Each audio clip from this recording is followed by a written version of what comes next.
gentlemen, thank you, everybody, for coming out and joining us today. We appreciate you guys coming out here to support Autism, Northeast Ohio Autism Group. We have an incredible panel here today, as you guys know. We'll start by giving everybody a brief introduction, and we're going to open up Q&A for everybody. So, to my immediate left, the former NXT superstar, current Impact Wrestling superstar. This guy is going to be on your TV screen for a long, long time, ladies and gentlemen, Madman Fulton.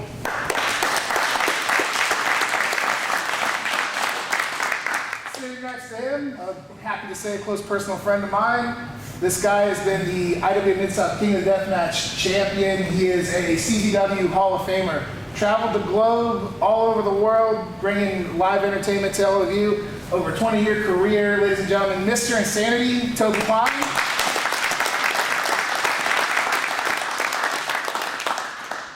To his left, man that needs no introduction, but I'm going to do my best anyway. Traveled all over the country, world-class championship wrestling. IW in Mid-South, and of course, in the WWF, he on top of cards all over the country, drawing big, big houses. Former United States champion, former member of the Twin Towers, ladies and gentlemen, the one-man gang.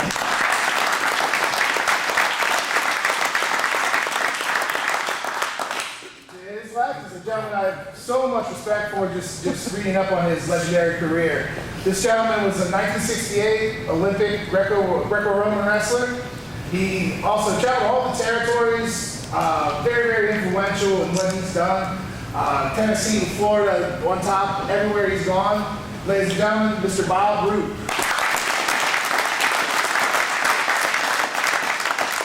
And finally, again, no introduction needed, 3-time WWF Tag Team Champions. These guys were on top of the cards for WrestleMania. Legendary matches against the Hart Foundation, legendary matches against the Rockers, Powers of Pain. Done it all in the business. What about Twin Towers? Twin Towers were pretty good too, weren't they? We had legendary matches. They beat the crap out of That's why they didn't want to talk about it. I'm sorry, Ladies and gentlemen, Axe, Smash, Demolition.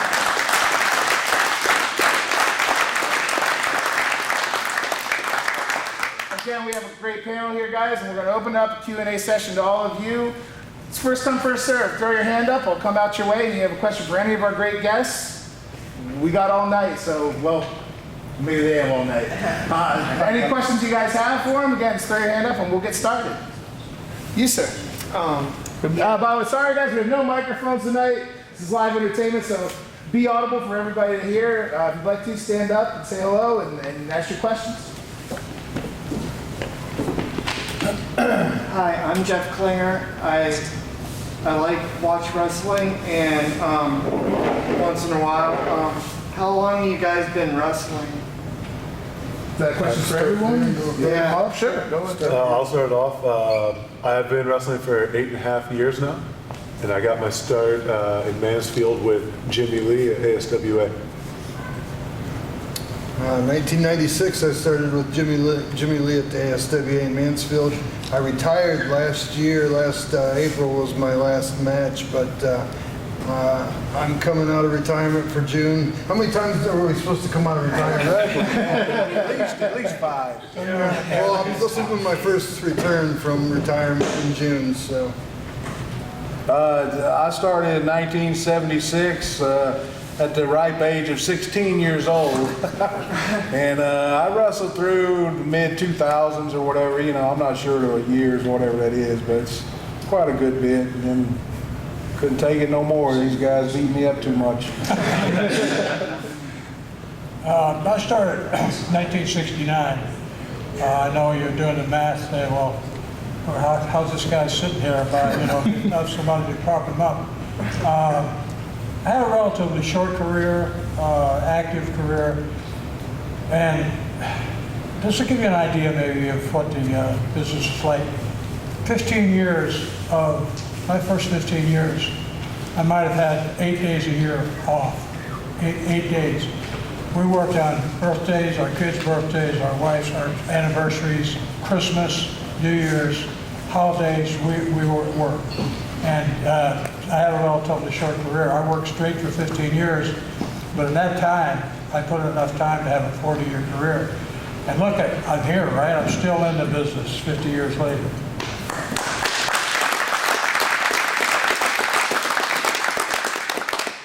I started in, I believe it was 1974. And we quit working a couple of years ago. We were in the ring for the last 5 years of that career. We weren't doing much. We always was in the 6-man and 8-man tags, but, you know, we were just talking back here, Bob and I and all the guys. This is a fantastic business. You meet great people. You meet some butt heads, but you stay away from those butt heads. And when you meet the guys, like we were just talking, I haven't seen Bob for, what, 20-some years maybe, right? At least. And you start talking, it's just like you finished the conversation you had yesterday.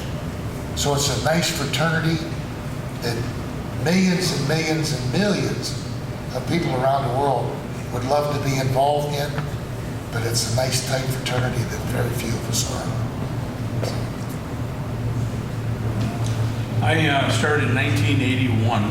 I was trained in by Eddie Sharkey, and it was me and the Road Warriors and Rick Rude. We were all in the same camp, and we didn't know anything about wrestling. We beat the crap out of each other all the time. And it was like, thank God I got into the wrestling business and got away from those three guys, because they were killing it. But anyways, yeah, our last match was a couple years ago against the Rock and Roll Express. Nice. And I could never get him out of the ring. I was screaming at him, Bill, you gotta get out of the ring. Your wife is gonna kill me. She said she didn't want you in the ring anymore. I was just afraid I couldn't make it to the room. Anyways, I got a new knee, so that's when we finally got out of the ring. All right. Thanks. Great question, man. You, sir, in the back. What's up, guys? My name is Zach. I wanted to know, it's a question for the whole panel, do you guys have any pre-match rituals that you had to do every time before you went out?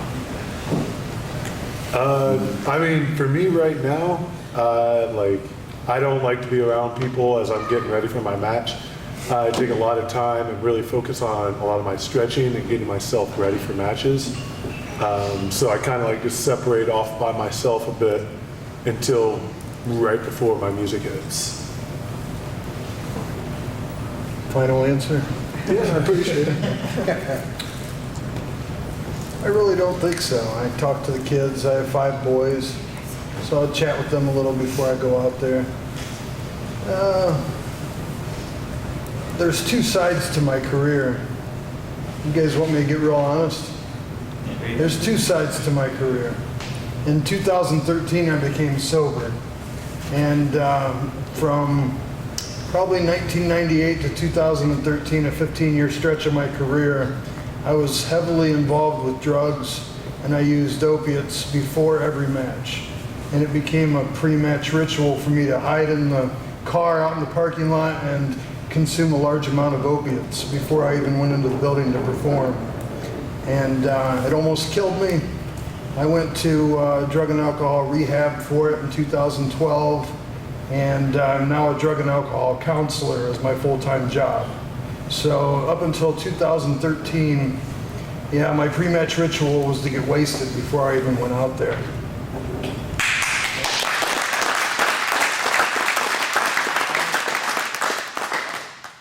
Glad for your sobriety, not the drug use before the My ritual was, I didn't really have too many rituals. I put the boots on the same way every night.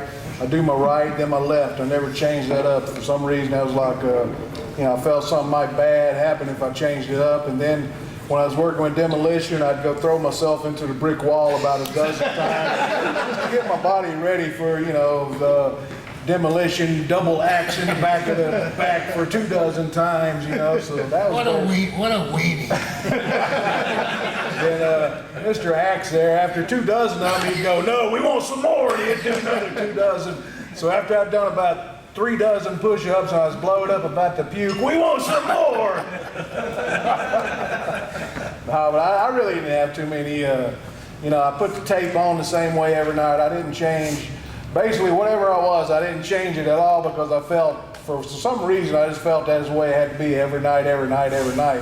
You know, just that was just the way I was. And then I was like him. I'd go out by myself some and kind of stay by myself and, you know, and think about the match a little bit and kind of, you know, just, like I said, throw myself in the wall and get ready for these guys. But that was about it.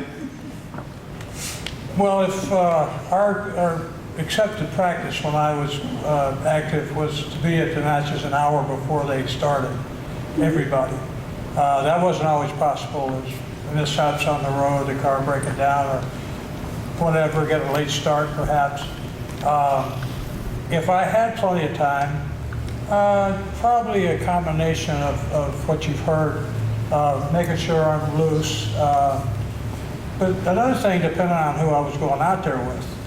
If it was not going to be any problem, then I didn't worry about it because you get to, now this is later after say 7 years. The first 7 years until you actually know what you're doing in the ring under just about any circumstance, you might spend more time previewing possible coming attractions that aren't going to be so much fun. But after that, you get to a stage where you feel like you can handle whatever comes up in the ring, and you have to ad-lib. You have to sometimes change directions, and that was what's called being an artisan or craftsman in our trade. It's not and we've all gone through different stages. What you're talking about, old pal, is I did that myself. A character called Mayhaw Singh, where all we did was kick and punch and stomp, and it didn't have much. It had no subtlety at all. But the character was supposed to also switch back to Bob Roop, who was going to be like classical wrestling. That part never got developed. But if I was going in the ring against somebody I thought might want to get cute, I would think of certain strategies to either head that off before it ever got started or to deal with it when it did. But most of the time, again, you go out there with the comfort that you can handle whatever's coming up. That was, so I made a real long answer. No, I really didn't have any. You did. I don't recall any particular things that we did on a routine basis, other than we did stretch out a little bit. Had to stretch out because warm we up. had to chase him around. Oh, geez. We always had to talk about how we're not going to laugh when these guys are in the ring. These guys are just, they're the funniest guys you've ever seen. What does that mean? Like, What you say? We're the funniest guys we ever seen. What do you mean, my outfit? What are you talking No, about? the stuff that you and the boss man would do in the ring, we just laugh our heads off, and we didn't want to. Well, everybody didn't want couldn't the be crowd like to know that. it, you know. Well, everybody couldn't be, we're Demolition. Jeez. Hey, can I be the booker for the match you guys are going to have? I'm not having any more matches. No, but it was enjoyable. I look back at my career and I feel very fortunate that I had as many years. I'm sure we did some certain things the same way all the time, but it doesn't jump out at me now. What was nice is you really didn't have to worry that your opponent was going to hurt you, because we were so lucky to work with the best guys ever. So, it was just warming up in the dressing room and talking and doing whatever you had to do, and not have that in the back of your mind that, if somebody slams you and drops a leg on you, you're not going to cave your head in.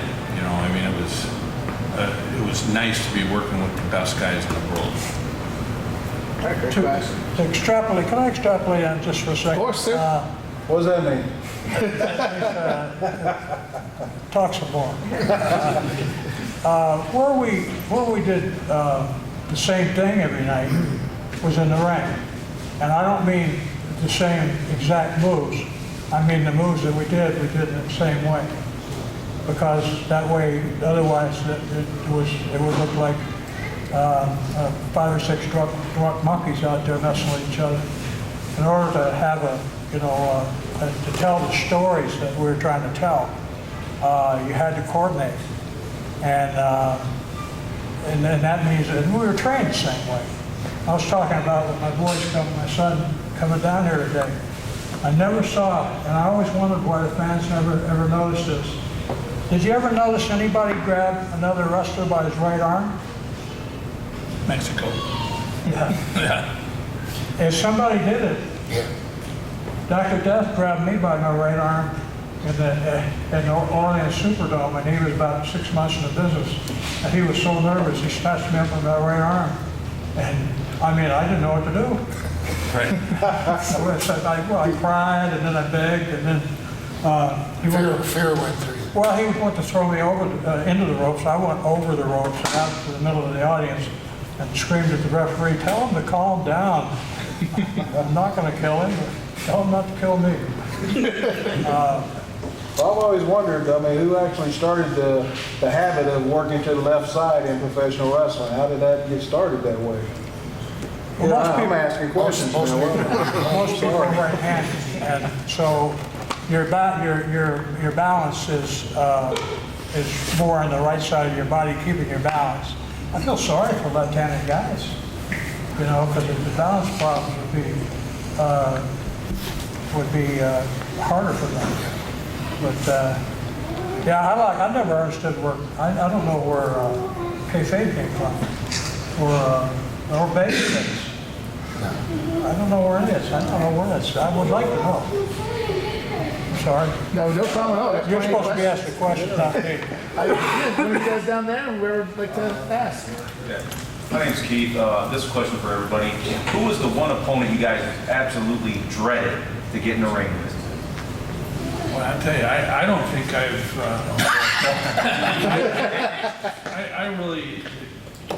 there wasn't really anybody, I don't think.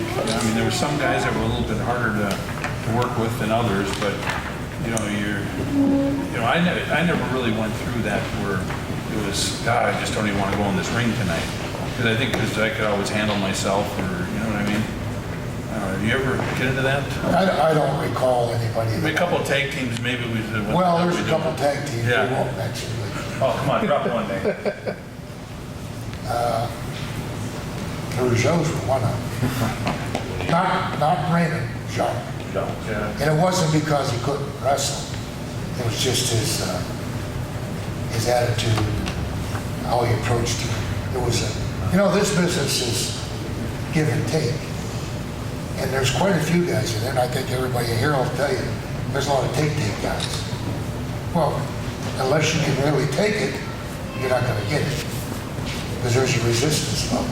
Because you and I are in there, and we prided ourselves, we tried to have the best match on the card that night. Now, we weren't successful every night, but that was our objective, to go out and have the best match.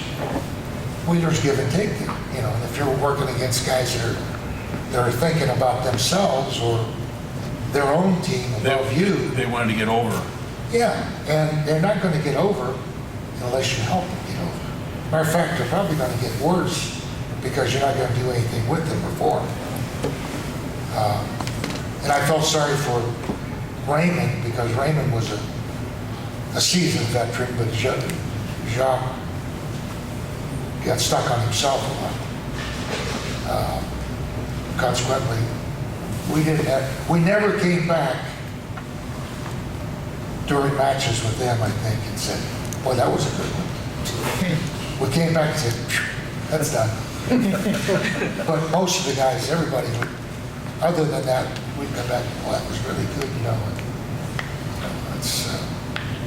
That's the objective, to entertain the fans.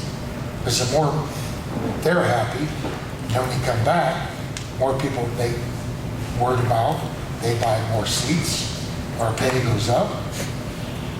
So it's a business, that's all.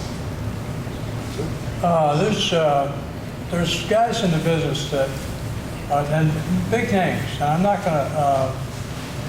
gonna name anybody who's not still around because they can't defend themselves, but there's guys who are very big names, and so being booked with to work with them is good in terms of your pay. However, a lot of times they have a routine that they do. Their match is almost the same thing every night. And for me personally, I like to try to tell a story in the ring.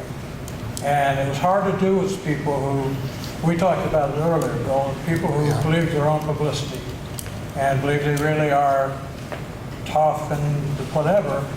And they had a regular routine. They would do it the same way every night. And if you watch 7 nights in a row, you would notice against 7 different opponents, they would do basically the same, maybe not exactly the same order, but the timing would be the same. The length of the match would generally be the same.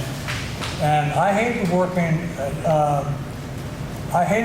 with guys like that because, first of all, their charisma was based on, I mean, I'm not saying Hulk Hogan's one of these guys, but if I took Hulk Hogan in a match with Hogan, I never worked with him, but if I had taken him and put him down like with an arm lock and put him down on his face in the middle of the ring and kept him there for like 10, 15 minutes, maybe let him up, pull the hair, put him back down, I would have killed him. I mean, it would have been hard. I mean, I don't mean personally, but it would have hurt his drawing power. And his drawing power influenced my ability to make money too. So you couldn't do that. So the reason I didn't like working with these guys because I was handcuffed. I had to do it their way. And I felt like I just went out there and I was just a foil to what they were doing. I wasn't able to put any of my psychology or my timing or my ideas about how to even enhance their act. Or their shtick. I don't want to use that word act, but because these guys believed it. But how to enhance, to make the match better, very difficult to work with. And I had 1 or 2 of these guys say the most unbelievably horrible things to me that you could imagine. After one match, I'm bleeding down to my waist, and a guy came back and asked me about the house I'd worked with, asked me about the house, and the house was great. The week before had been a 2-ring battle royal with Andre the Giant. He and I followed this match in a cold match. No, they hadn't seen anything between us on TV. And we drew almost the same, a little bit less, but still a great house. And that was probably due to him, but I did have something to do with it. And when I told him that the house was down a little bit, this guy said to me, I don't think I told you guys, this guy said to me, well, listen, I'm in the big leagues now, and if you can't measure up, I'll get somebody else. He was dead serious. I couldn't believe it. I thought he was ribbing me. And it's against the code of the boys to, go grab somebody and, readjust their attitude. It's really bad. It would be horrible for me to do. I had people afraid of me anyway, just because I'm an Olympian and I could wrestle. The guys were afraid I would snatch them or whatever if I got upset. There wasn't a chance of that, Amateur wrestling and pro wrestling are 2 completely different things, and they're both great in their own way, but they are different. And so I would never bring amateur wrestling into pro wrestling except to defend myself or stick up for the business. If there was a smart aleck out there who was, right high about the business, I'd use stuff I learned to show him that, okay, you might, let me try this one face lock on you and see if you still feel the way that you were talking a minute ago.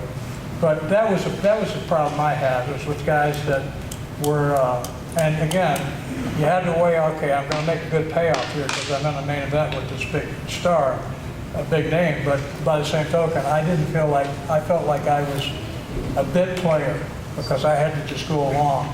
And I wasn't a bit player. I worked all over the world, and I could work with whoever it was I worked in front of 200,000 people in Baghdad, Iraq. And they wanted to kill me after the match, and I managed to survive that. So anyway, I'm an old man. I haven't had anybody talk to me for a while. That's interesting.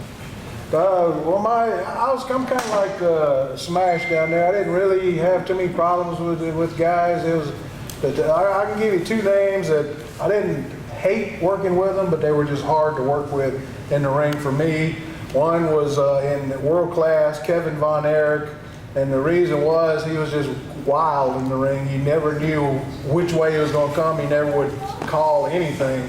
I'd be in the corner, he'd just jump in with knees and fists and this and that. And it was basically a bar fight. It would be just like you'd go in the bar and start a fight with somebody, and you either fought them back or you just got destroyed. They would eat you up and you'd just be destroyed. So I learned quickly in World Class with the Von Erich boys that you had to fight them back. I mean, honestly, sometimes it was almost like a real fight, a fist fight with them, you know. And that was every night with them guys. But Kevin was the worst because he was just wild. He just wouldn't call anything. He would just jump on you and just like a big spider all over you, you know. So, you know, for me that was hard because I wanted to kind of know what's going on a little bit, you know. And the other guy it wasn't no problem. He was over like the son of a gun. He drew tons of money, especially for Bill Watts, was Junkyard Dog. And, you know, he's no longer with us, but I love the guy. It was, you know, but ring-wise, he really didn't have the mobility in the ring to do too much. You kind of had to work a circle, basically. Wherever he was, you had to stay on him, and he let him do his punches and things like that, you know. And then, of course, you know, most of the time he'd give you the big thump. What he has was finish was a big thump, but mobility-wise, you know, you wasn't going to be doing no big turnbuckles or anything like that. So basically, you worked right to him, and everything was right to him. You know, he couldn't follow you out of the ring and things. He just didn't have that mobility. But over-wise, he was over like a son of a gun, drew tons of money, you know, all over for the WWF, and of course Bill Watts. You know, everybody knows that. But you know, I didn't hate working with him, but it was a hard night to work with him.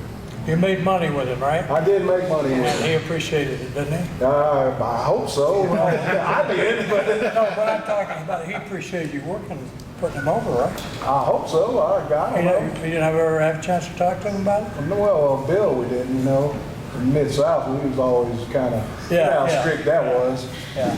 But WWF was totally different, but it was the same way there. I mean, I heard a story that about Terry Funk. Terry Funk actually quit the company because they was programmed with Junkyard Dog, and Jimmy Hart said it one morning. Terry Funk woke up and said, "I can't take it no more, Jimmy. I'm going home. I can't take Junkyard Dog no more." And he just packed his bags and left the company. I can see it. That's what I heard. Jimmy told me the story. But that was it for me. That was only, you know, other than that, everybody I worked with was just good. He just said those couple of guys were a little bit harder in the ring. It was dread work? Is that how you worded it? No, that was my answer. Come on. No, I didn't ever dread working with anybody. I guess same thing, the bar fight type situation. You ever heard of the Necro Butcher? Oh yeah, I have. Well, me and him, promoter, for whatever reason, probably 2001 or 2001, me and him got in a match against each other, and it felt like I had been in a fight. It felt like I had a black eye, knocked 3 of my teeth out in the first time we ever fought. And I thought that was really rough. That was like a fist fight. That was all it was. Crowd liked it, promoters liked it. I started getting bookings against him everywhere. We started fighting all over the U.S. against each other. So, But you didn't go to the guy and go, you know, this is a work. You know, we gotta survive out here. It's a work. I mean, I just gave it back to him, you know. yeah. He let me up, I let him up. Oh, you know. really? Did he pay for your new teeth? No. But yeah, I mean, we got to be good buddies, and we just knew we'd fight each other. So We knew that's it was what going to you be a fight. expected. Yeah. Like you said that first time. It was going to be a fight, you know. Yeah. Wow. That's pretty brutal. Yeah, I kind of haven't come across a situation where I've dreaded being in the ring with somebody, but it helps that like I'm pretty big and I'm very well versed in amateur wrestling as well, so I don't really worry. But as far as like what you're saying, I started in NXT Performance Center pretty young, and once you're there, like you're kind of immediately viewed as like one of the superstars. You're viewed as a co-worker, so you kind of have to hold yourself to like a co-worker standard, and you'd have all these huge main roster stars come in and just pick people out of a ring just to go work out with. And maybe like 2 months into NXT, Big Show was coming back after some arm injury that he had, and he just grabbed me. He's like, "Big guy, come on," and just took me over to a separate ring just to, just like a 50% match and just so he could start getting his wind back. And I think that's probably the most nervous I've ever been in the ring. It's just like I was so young and like I wanted to impress him, but like I wasn't sure. Like I was just double guessing myself on every single move, and just being in there with like just someone I've respected. And I grew up watching. So I guess that'd be my answer for that. Like I don't really dread anything, but I still get really nervous especially when it's people that I grew up, admiring and watching. We have plenty of questions. Long-haired gentleman in the back there. You got a question? Jimmy Lee. First of all, gentlemen, I want to thank each and every one of you for what you did. You're a real inspiration. You forward an inspiration to me. Not so much you two. No, but you guys helped inspire me. I saw the education from this with Charlie Fulton and Kid Collins. Which now today I pass that knowledge down to gentlemen like these two. And so I just want to personally thank you. And which Fulton got his name kind of a nod to Charlie. So that was, he wanted to be gracious for that. Just want to thank you for all you did. And you were an inspiration to me. Not so like a mark, but it is what it is. Funny story about Axe, we worked each other in a lumberjack match back in the 90s, late 90s. And he threw me out and the lumberjacks were out there. I think he was even a lumberjack, maybe, Toby. Beating the living heck out of me. And I get back in the ring. Axe puts me in the chair and says, "Man, you owe them guys money or something?" I'll get back in here with you. Thank you, gentlemen. I appreciate it. Thank you. Thank you. Thank you, Jimmy. Great question. Yes, ma'am. Go ahead. Oh, I just wondered, do you guys know before the match who's supposed to win?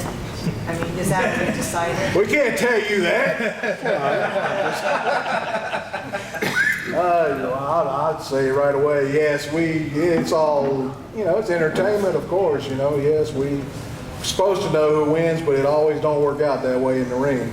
If somebody has an injury or something, you have to work on the fly, as they say, sometimes it changes, but yes, we do have a set finish for the match, usually, most of the time. That's what I said. I don't know about you, is that right, or any other way you want to put it? That's correct. However, how you get to that place is where our skill comes out, because you can get there a variety of ways. And that's, people say, well, it's all choreographed. No, it isn't. The last part is known, but even that part, people do different ways. But to get to there, sometimes the matches are 45 minutes, an hour. Close to an hour before you do that scripted finish. And how you get there, how you build up to that to make it work, make it the simplest kind of win. It's the very simplest kind of just a small package or something. If you did it in the first 10 seconds of the match, it would mean absolutely nothing.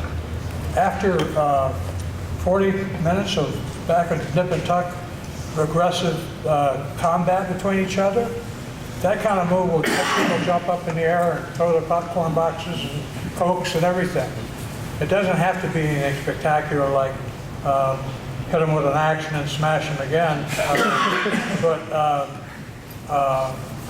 So yeah, and if the wrestling business couldn't exist any other way, mixed martial art artists, mixed martial art fighters, they don't work 6 days a week or have fights 6 days a week. They fight, they have 6 in a year, because they really are hurting each other and trying to hurt each other. I mean, I don't mean maliciously, but it's part of the sport. And it takes weeks to months sometimes, especially if the elbow gets dislocated or whatever. It takes time to recover after that. The way the business evolved, the business started as a shoot on the Carney. When I say a shoot, in real, the Carney wrestler would invite people from the audience to come and challenge him. And there was nothing scripted about those finishes. But those became so popular once TV came in that promoters said, we want to have wrestling, we're going to have it on Friday nights. Well, Friday night wasn't enough. Okay, we had Saturday. Now we want it Sunday. Now we want it every night. Now we don't want it just on national TV. We want it all over the country. There's no way you can wrestle a real match every night for a week and make it to the end of the week. Much less you ever keep track of how many matches you wrestled in 1 year? No. In 365 days, he very likely might have wrestled 450 matches because he had to do TV. And that's Double shots. Yeah, double shot. yeah, he might have wrestled 450 matches. There's no way you can do that if you're out there, you know, actively fighting each other. And the other ingredient is, if you are, it is a shoot match where two guys are really trying to beat each other, absolutely stinks. It is so boring. People, Hawk and Animal got into the dressing room in the Army one time, the Road Warriors. They got in a beef with each other. They ended up down in like kind of a double front face lock, just down there for like 15 minutes. I broke them up one time, and I came back 15 minutes later, and they were back there again. And John, and some of the guys are standing around. I said, why do you guys let them still do this? Why don't you do something, break them up? He said, well, we broke them up 3 times. But they were just sitting there. Just nothing was happening. If they'd have done that when the Road Warriors, when they first went out there, you guys, when you first went out there, if you grabbed the hold or somebody grabbed the hold, you got down their match in 15 minutes? You think you'd have got over like you did? Absolutely not. The Road Warriors, when they went out in their match, it was boom, bang. I mean, bang, boom, 1, 2, 3. And Vince McMahon of WWE in 1989 told everybody sports entertainment. That was basically, it's a nice word. We hate the word fake. I got, this is a fake shoulder, this replacement. It's not my real shoulder. But the reason it's there because my real shoulder got messed up and destroyed doing all that fake wrestling I did, and this one too, and this hip. So we don't like that word because it has a connotation of like you're a snake oil or something. We're skilled artisans, and there's an ingredient that the only people that have it in our country are the Army Rangers. If a wrestler's in trouble, you can hate the guy's guts. If he's in trouble, everybody on the card goes to his rescue. Whether it be in the ring, the parking lot, wherever it is. They run out, I'm talking about with guns going off, knives being flashed, everybody, there's an ethical code in our business. You go out and we protect each other. Some kid who just broke in that night, his first match, you go out and protect him just like he was your brother. That's an ethical code that's not there in many businesses. Very, very few. Army Rangers leave no man behind. They'll do it. Our stuff wasn't quite as lethal as that, but to have the guts to run it out into a full-blown riot in Puerto Rico, when everybody's up with chains and chairs are flying and knives are being flashed, and you run out there to go down and save the life or save the health and keep your mate from being hurt, it takes guts. And an ethical code I'm proud to have been part of. People say, pro wrestling is bad. No, it's got a lot of depth to it that people don't see. And the reason I go on length, I'm sorry, because I don't want you to feel diminished by knowing that there was a show business aspect to what we did. Thank you for the question. Very good. My friend, you got a question? Yeah. Go ahead. The Demolition, how was it working with Crush? Crush was a nice guy. He was a great guy. There were circumstances where I was going to move from the team to a behind-the-scenes job, and the reason they brought Crush in the first place, I had an allergic reaction to shrimp dinner, which had developed over years and years and years of me going to Japan. I went to Japan for 16, 17 years, 12, 15 weeks a year, and I was eating shrimp and all kind of shellfish, and I developed a toxic reaction to it. Well, I had one piece of shrimp just before WrestleMania, and went into anaphylactic shock. So they brought in Crush as a replacement because they knew I was supposed to move and he was going to take my spot. He was a lot, we call it in the business, greener because he wasn't as experienced. He was willing to learn and wanted to learn, but we had when people think of Demolition, they think of Axe and Smash, like the Road Warriors, Hawk and Adam. Yeah.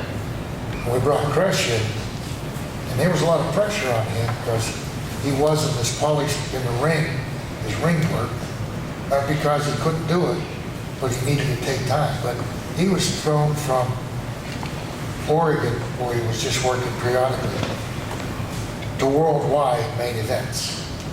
And he felt it, right? Felt pressure. And then he would screw up and make a mistake. And then, of course, some of the guys said, they don't make mistakes, they don't do this, you're screwing up. But we never said that to him. And then when we'd cut our promos, you're doing promos, we were talking, gang, what, you do promos from 9 in the morning till midnight, 2 days a week. Boom, boom, boom, boom, boom.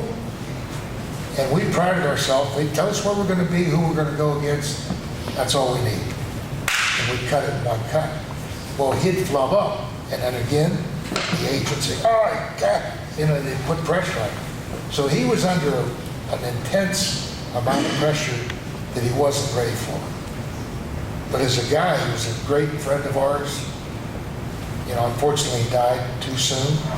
It was really, really tough on him because there was Axe and Smash who, for 6, 7, 8 years, every night wrestling, everybody knew who we were. We were the tag team, and all of a sudden, somebody else comes in and replaces part of that tag team. It was a terrible position for him to come in. I mean, it was great, but you could have had somebody that was over more than anything and put in that position and still couldn't have replaced Axe from Axe and Smash. So it was a really hard position for him to fill. And he did a great job for what he did. And we had a lot of good matches, a lot of good times and everything. He was a good guy to travel with, because we had our routine. We'd go to the gym, we'd stay at certain, we're on the road. And we learned years ago, I learned this from the guy who broke my head. You're your product. You're what you're selling. So if you don't take care of that product, you're not going to be selling one. So we'd stay in good hotels. We drove good automobiles, comfortable automobiles, worked out and had good meals. And consequently that kept our motor running. And a lot of guys didn't do that. They'd break down because there are 4 or 5 guys in the room. They skip a meal here and they don't want to do this.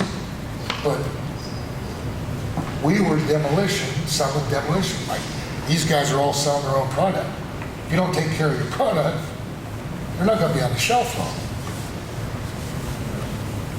But as far as Crush, it was traumatic to hear about his death. In a lot of places we go, unfortunately, they'll ask, where's Crush? I say, he'd love to be here. He'd love to be here with us. So we'd love to have him. All right, my friend in the back, go ahead. This is a question for the whole panel. What would you guys consider the proudest moment of your career? We'll start down this way. We'll start with Madman Fulton and work our way down. Go ahead. As far as pride goes, I went through a lot during my release from WWE, and just kind of circumstances that led to it made me really question myself as an athlete and as a professional wrestler.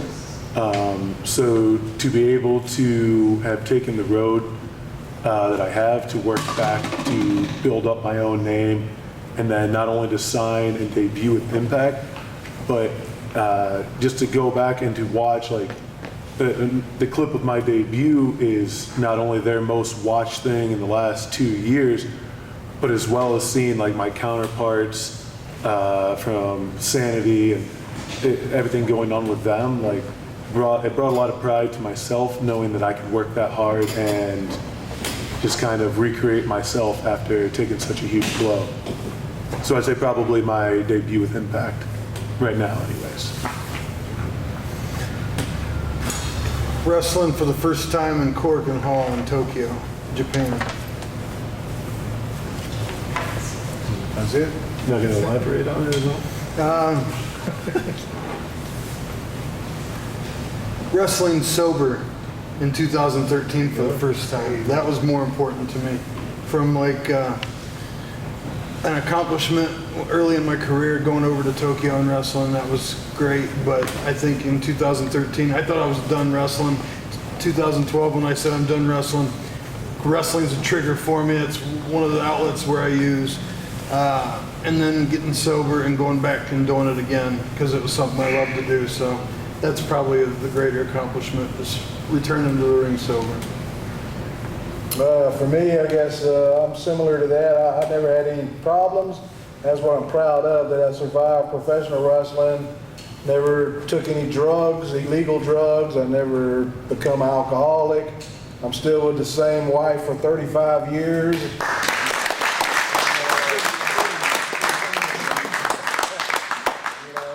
Come out of professional wrestling, and so for me, that's my biggest, proudest thing, just survive the business where so many guys just couldn't survive it.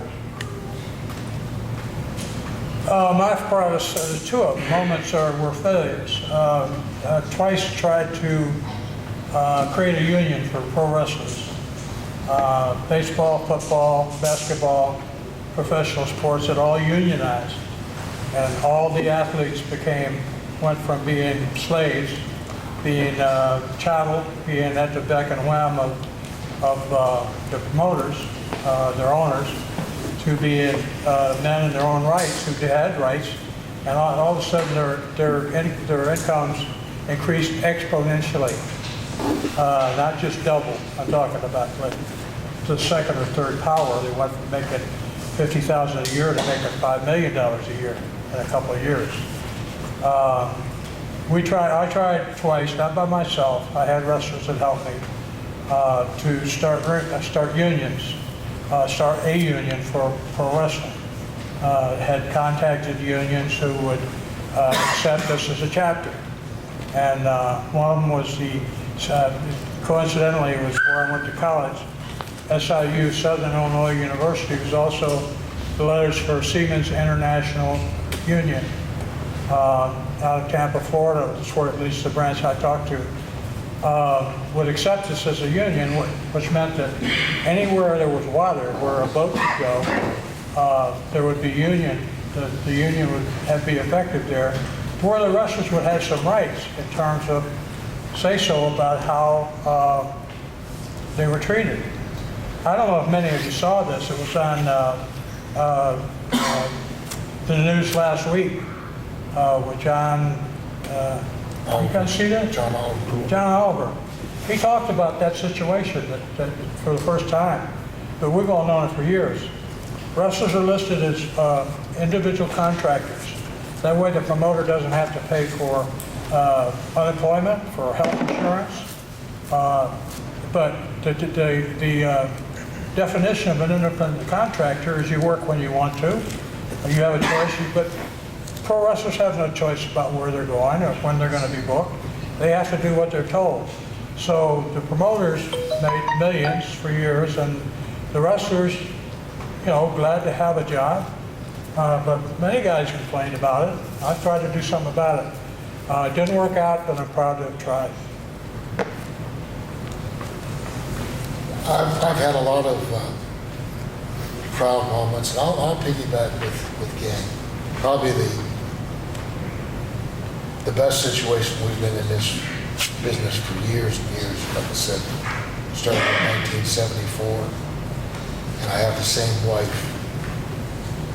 that I had before I got into business. She was kind enough to let me dabble in it because I didn't want to be I was a high school teacher and coach before that. Got approached about getting in wrestling and tossed it back and forth in my mind, and I didn't want to be in a situation 5 years down the road, 20 years down the road, saying, you know, what if I'd have tried that? So I approached her. She supported me. And when I first started, we were making $25 a match. We've had a good crowd. You'd make 50 and 75. Fortunately, she was a nurse, so she was paying all the bills. But she let me do it, and I probably tried to screw it up a number of times, but she stuck with me. So having my wife today is a proud moment for me.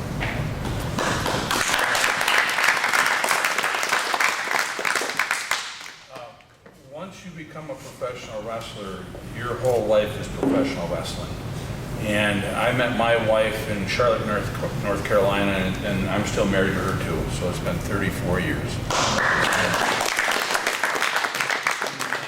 When you go on the road, sometimes you're on the road for 3 weeks at a time, 4 weeks, you might go to Japan for 5, 6 weeks, whatever. So Bill and I are That's before cell phones. Yeah, no cell phones. And it cost you a fortune to call home, so you didn't call home because you didn't make enough money to do that.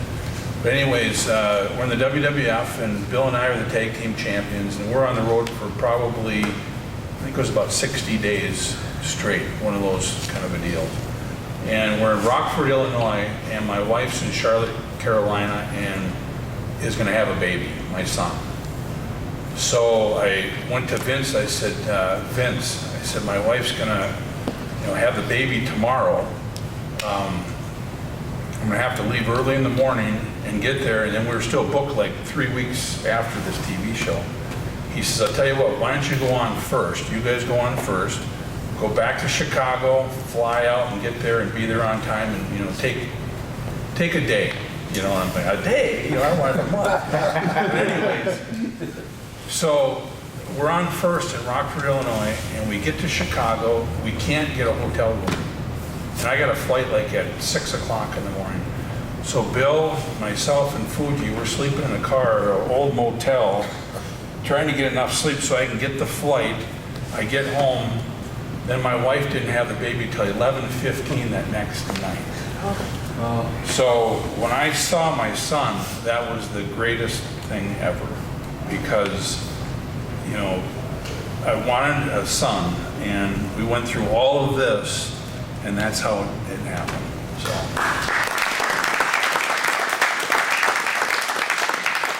Folks, we have time for one more question. No pressure. Make sure it's a good one. All right. Get my jump friend over there. Go ahead. I wanted to say, what was the hardest thing to get used to when you guys first got into the business? Just like the schedule, I'm assuming? Well, the schedule, when you're involved in it, you're like in the forest and you see all the trees. You don't notice until you're out of the forest. You get up, you train, you get in the car, you travel, you get to the locker room, like Bob said, an hour. You got to be there an hour. Some states, some cities have commissions, so you got to get a physical. You have to be there so everybody knows you're there on time. And when we were in Georgia, there was no, after your match, if you're in the first, second, third match, you would leave. No. You had to stay, everybody had to stay till the last match was over because there was riots. So then you get back in the car and you travel home, and you're driving 100 miles, 200 miles. If you're lucky, it's a 100-mile trip. Normally, it's about 250 miles. You get back home, everybody else is sleeping. You get a couple hours sleep, you get back up the next morning, you go to the gym, you get in the car, you go to the next town. And you do that and do that and do that. And it was, I've got a story about my youngest daughter. We didn't get any days off. And if you got a day off, that was really strange. So, like all little kids, they want to run when the phone rings, they want to run and answer the phone. Well, the rule in the house was, when I come home, I drop the bags, give my wife a hug and kiss. Daddy's not home. So the phone rings. My little daughter runs up, she picks up the phone, she says, Daddy, are you home? Are you not home? Which meant somebody missed the match, and I'm back on the road again. I tell you, one of the craziest things was that Louisiana territory, though. You know, when you had a car and, you know, you drive 300 miles to a town, and as soon as that's over, you drive 200 miles, stay in a hotel, and go another 200 miles to get to the town. You had to change oil in your car every week. Every time you went home, you changed oil in your car. You'd put on 50,000 miles just like that. Wasn't it? That was probably the most brutal territory. It was a brutal territory. For me, I loved it because I was still young. You know, I was a young kid. I was still, you know, just come from the Pafos from ICW. I was up there with Bob, and then Bob went to Mid-South too. Then I came into Mid-South a little later, and to me, it was like, you know, it's the greatest thing ever for me. Yeah, even though I'm sleeping in the car and stuff like that, and driving thousands and thousands of miles, but it's still, you know, it's the greatest thing in the world for me, you know, because that was my dream job, was to actually become a full-time professional wrestler where you could support yourself on that, you know, whatever they paid you, you know. So for me, that was the greatest thing ever. But like you said, it was a brutal territory to be in, and Bill was very, very strict. Had a set of rules about, like you said, you had to be there before the show at a certain time, and good guys, bad guys could not mingle at all. You could be fired over that, you know, instantaneously. If you had an altercation at a bar, you better win that fight. If you're one of the Mid-South wrestlers on TV, you better win the fight. If not, you don't have a job. You know, that's just rules he had, which, you know, I look back now, people think he was, you know, very strict. You know, he levied fines, but you run in a company, you got to set rules for wrestlers, because wrestlers will walk all over you. That's just the way wrestling, it's always been that way. Wrestlers will take it to the very limit.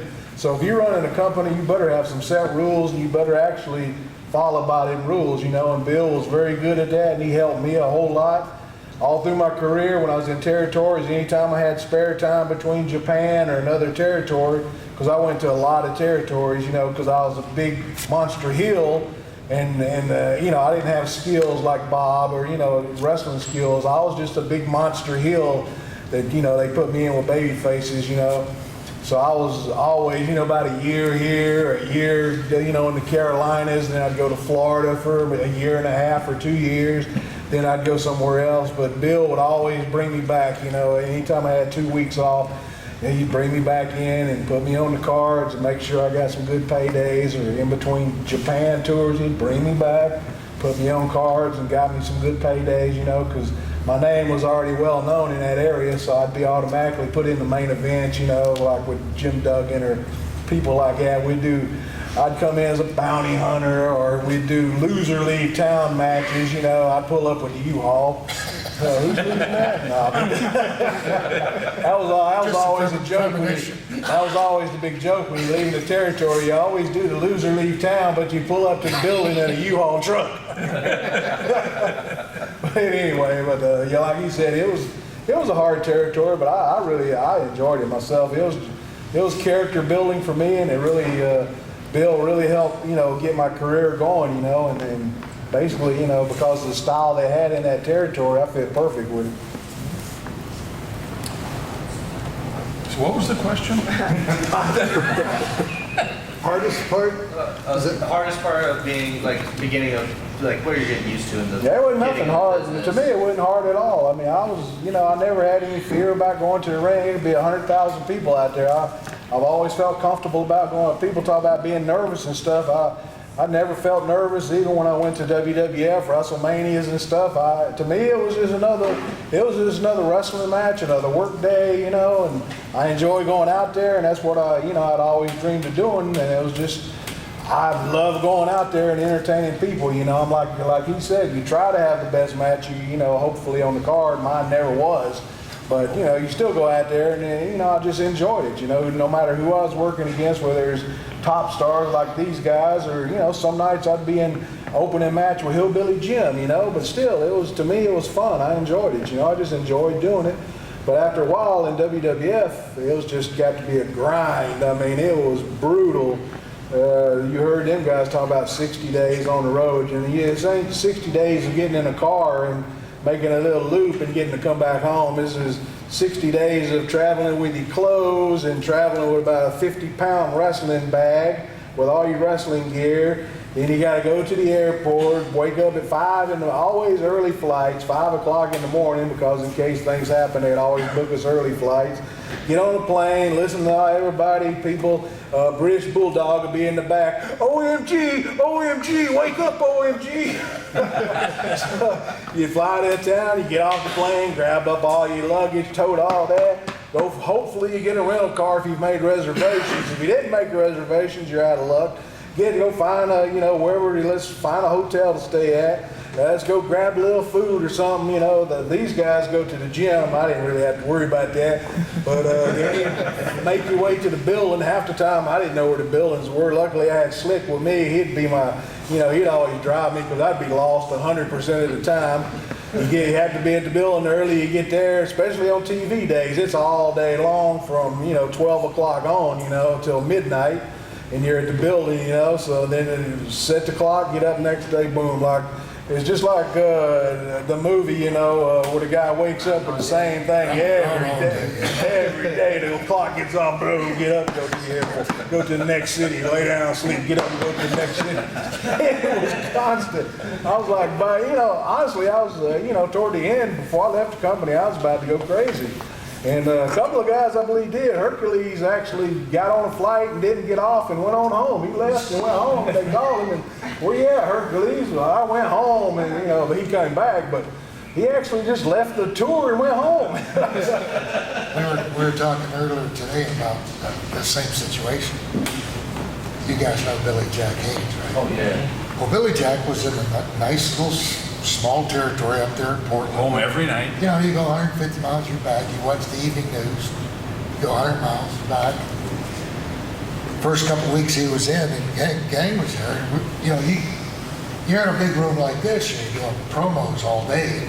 Gang, you're on, blah, blah, blah.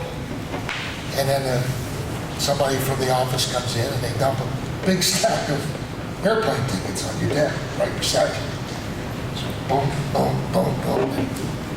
Billy's looking at the thing and says, what's this? He says, that's your itinerary for the next 2 weeks. And he was ready to go after the first week and a half. Oh, man. But that's true. They give you a stack like that. And the first thing, like you said, is before cell phones. So as soon as we get back to the hotel, I was a reservation guy. So I'm on the flight. I go, what city we going to? Los Angeles, California. Boom, boom, boom. Hey, rental car, blah, blah, blah. This hotel. You had to make reservations. If you didn't, you wouldn't get what you needed. It was like hundreds of reservations, It was just, golly. I mean, that just took the fun out of it for me. Territory days was fun because you drive, you have fun with the boys in the car, have some, like that. But man, WWF. Flying, you're up at 4:30 every morning. Every morning, it was brutal. I mean, I'm not saying the money, of course the money was good at times. It wasn't always great for me. I'm speaking for myself. I wasn't a 15-time tag team champion, but 13 times. But I mean, I had good money, of course. When I worked with Hogan, of course, that's I'm sure his money was way up above mine, but it should be because he's drawing the house, of course. I just happen to be a person in there with him. But yeah, the money was always better with him, and it was great with these guys because they were tag team champions and. But at times, like I said, I'm just speaking for myself. I wasn't on guarantee money. I never had guarantee money. Mine, I was always paid whatever position I was on the card and according to the house. Now, it was times we'd go to Minot, North Dakota. You're in a 10,000 seat Coliseum, maybe 1,000 people at the show sometimes. It wasn't always, Hogan's shows was always great, but a lot of shows I went to for WWF, people think it was always sold out. That wasn't the truth, because there was quite a lot of shows, like when we'd go to the Dakotas or places like that, there was empty arenas, and I'd get a paycheck, it'd be like, $100, what the heck? And things like we was able to take a draw every night, off our money, and sometimes my paycheck, it'd be like I'd owe them money. I'd be, what the heck?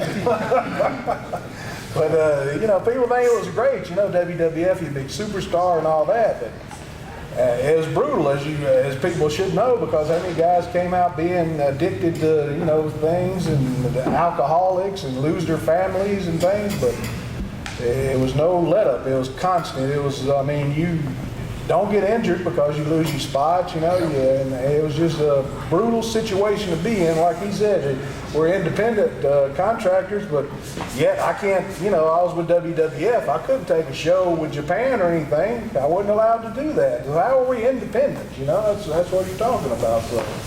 But WWF was brutal, I'll tell you that. May I say something? Whether it was a grind or what for you, you'd never be able to tell. I watched, no matter what part of your career you watch, it looked like you were having the time of your life. Oh no, well of course that's all of us. I mean, we were beat to death and tired, and we was all grumpy behind the scenes a lot of times. But yeah, I mean, once the actual curtain opens, the people that bought tickets, they don't know what's happened. They don't know that we, got stuck in the airport all day long and barely made it to the show. All they know is they bought tickets to see Demolition or Akeem or whoever happened to be, Big Boss Man, Bret Hart, whoever.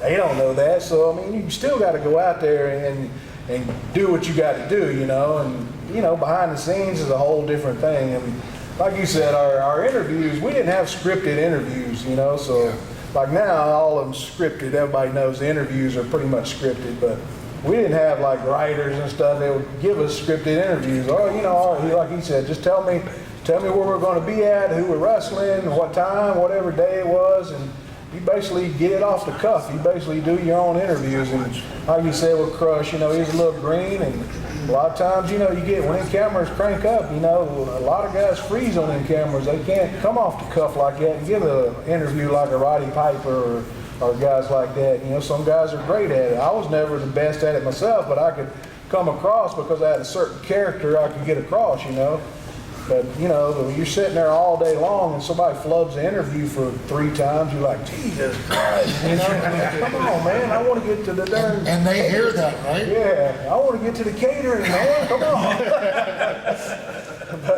but that's basically our life on the road, was just, the same old thing, same grind every day. Little funny story, it's the boys in the car.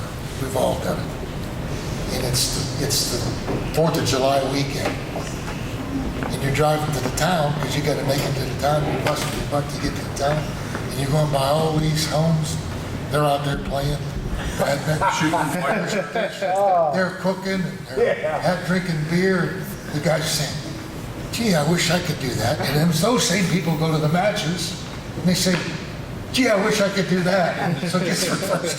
This is what I'd do. I'd be driving on the road going to some town or something. I'd drive by a lake or something. There'd be a bunch of guys out there fishing. I'd say, man, look at them idiots out there fishing. One day in his car making a trip like me. Were you ever on that show in, it was in Reno, Nevada, that snowstorm when we all got stuck there? Were you on that one? I was out there, yeah. I was out there on one we got stuck in. It was 3 days. Yeah, they said, so the ring didn't show up or anything, so they ended up putting ropes around 4 chairs. We had to wrestle on the floor in the building, remember that? I wasn't on that one. Oh, you weren't on that one? I always made it with the ring. Oh. The only time I never had a ring, I did a tour, this is years later, it wasn't with a major company. It was in Australia, I was over there with the Bushwhackers, there was no ring, wherever the little town we went to, and we actually got up there, and we didn't have ropes, nothing, there was no ring. So I stepped over the thing like there's some ropes there. I was on the outside, come on, and then we hit the ropes, People was like, yeah. Bushwhacker Luke always talks about that. Hey, mate, you remember that time we didn't have no ring? There was some super guys too. And Bushwhackers are crazy as heck. The harder the job, the richer the reward. And what you were talking about the road, and my generation, these guys, their careers went long past mine. Although we did share some at the same time. And that era was the brotherhood of the road. We didn't fly much. Of course, when you went to Japan, of course, but as far as traveling around the United States. So if you did spend in Amarillo from 3 o'clock Saturday afternoon from TV in Amarillo, Texas, till Monday night, if you got the bad loop, till Monday night when you checked into a motel at 1 o'clock in the morning in Odessa, Texas, about 56 hours, 1,750 miles. You were in I had this romantic retro hippie thing had long hair, and I bought a Volkswagen van. Volkswagen vans don't go fast. You go to the 70, it doesn't want to cooperate. So doing that at 55 miles an hour, it did have a bed in it, which was very convenient because I had to live in it. But the point is, if you get to the town after doing all that, you've only got 5 minutes. You're not going to go out there and lay around and loaf and show and complain. You're going to go out there. That's what you spent all those miles doing, was to get there. So once you do get there, you're going to go out there for your 10 minutes, whatever it might be, 45, and you're going to give it your all to make all that other stuff worthwhile. I mean, if you have any self-respect as as someone who's working to feed your family and to make a name for yourself. So, but yeah, that's 1,750. Oh my God! And talking, we lived in the vans. We lived in our vehicles. But you forget all that. You remember the good stuff. And he was talking about his son being born. This is my story about my son. 1984, my wife, going to have a baby, and we'll go to the doctor, and the doctor goes, well, she's going to get C-section because she's small, couldn't have it naturally. So, and the doctor goes, well, he's going to be on a certain date or whatever, and I think my wife said, well, he's leaving on to go to Japan tour on, November 19th. And the doctor said, what? He said, yeah, he's got to go to Japan, so he won't be here. And he goes, oh, we can't have that. So they set it up, and she had a C-section on November 19th. I took all my bags to the hospital, for my Japan tour. Then stayed one night. She had the baby, and then one night, the next morning, her dad, took me to the airport at, bright and early, 6 o'clock in the morning, and I was like 7 weeks in Japan, and most wives that leave you right then, But I got back, and I walk in the house. There's my son. Hey, you my dad? That's a long tour. Yeah, exactly. 2 times I went to Japan. I came home. My wife bought a different house. Where are we going? Well, we got a new house. I'll teach you to go to Japan. I don't know if you guys remember Roberto Soto. So I was going to Japan. He and I were on tour. We were at the airport, and we go on the tour. We're there 8 weeks. Well, in the meantime, my wife sold a house, bought a house, and moved. So we're coming back to the Atlanta airport, and he says, Bill, he says, you got a puzzled look on your face. I said, 8 weeks ago, I knew where I lived. Now my wife has moved. I don't know the phone number, because it's not like today. When you took your house phone, it changed. I said, I don't know where I live. I don't know the phone number. And if she don't come to pick me up, I don't know where I'm at. But me personally, I don't know about it. I like Japan because you were taken better care of in Japan than you were in the United States for promoters. You didn't have to worry about transportation because they have a huge, company bus. Hotels are taken care of. So in Japan, you were taken well care of as a performer, a lot better than the United States. Plus you had guaranteed money. You went on guarantees. You wasn't working how many people's in the building or whatever, So First class. yeah, it was always first class deal in Japan. That's why so many guys really wanted to go there and make a career of it, Sometimes you didn't need to go through customs. The wrestling organization would come on the plane, or you would get off the plane and get on the tour bus. They would collect your passports, and you never had to go through customs yourself. They would. I only made 4. I did an Irishman. I did 16 trips. Would have been great. I only made 4 trips, but never went through customs yet. That was nice. It's not a big deal, but it was. It's first class. You felt like a VIP. You come back to this country. If you think you could get a local promoter to meet you at the airport, pick you up, you better have $1,000 bill waiting for him to get that. And my first tour in Japan, luckily I got to team up with Bruiser Brody, because we kind of had similar looks, and Bruiser, he was going to the ring. I didn't know nothing about his gimmick really in Japan, because we didn't have like YouTubes and stuff, but he said, okay, just follow me, gang, and I'll show you what to do. So he busts through the door, kicks that door on me. He's got that chain. Yeah, he's screaming. I mean, he's hitting people with his chain. And he said, you know, he told me, he said, just follow me. And I wear glasses. I can't see for nothing out there. The building's kind of dark. So I get in the ring and I'm looking, there's no Bruiser Brody. He's way up in the stands up there stomping around like Godzilla, scaring people away, you know. And then he finally makes his way back to the ring. He goes, well, where were you? I said, man, I can't keep up with you. And he threw this one Japanese guy in. He said, watch this. He jumped up and dropped and kicked that kid. Man, he about took his head off of that drop kick. It's the way you got to do it, gang. It's the way you got to do it. And I'm like, wow. I mean, it was just amazing just to see him work. I mean, actually see that man in Japan, you know, in the States he was, you know, he was impressive in the States, but Japan was a whole different level for him and Stan Hansen. It was unbelievable. I got to team up with Stan. Here's my Stan Hansen story. Me and Stan, you know, teaming up as a team.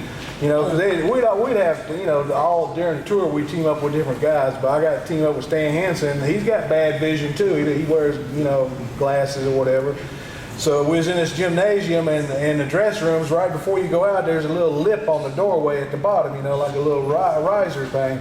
And he goes, okay, he said, okay, let's go. His music, that crazy music he started, he had that lariat thing, he swings around and he's like, okay, gang, let's go. He went to stomp out the door and the toe of his boot got caught on that little lip and he went flat down on the mat. And I walked right over him. I said, come on, Stan, let's go.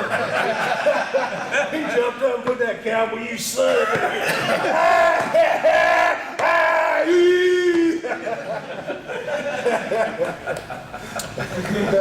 Well, with that, guys, this has been an awesome Q&A session. Can we get one more round of applause for our incredible panelists? These guys will be here for a little while. They're going to go back to the tables. You know, you're welcome to come around, get autographs signed. You want to bring Dylan out and take a picture with him? Oh, absolutely.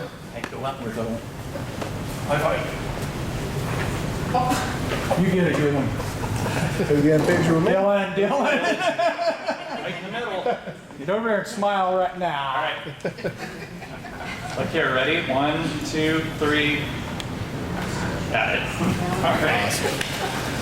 One more time. Big round of applause for awesome.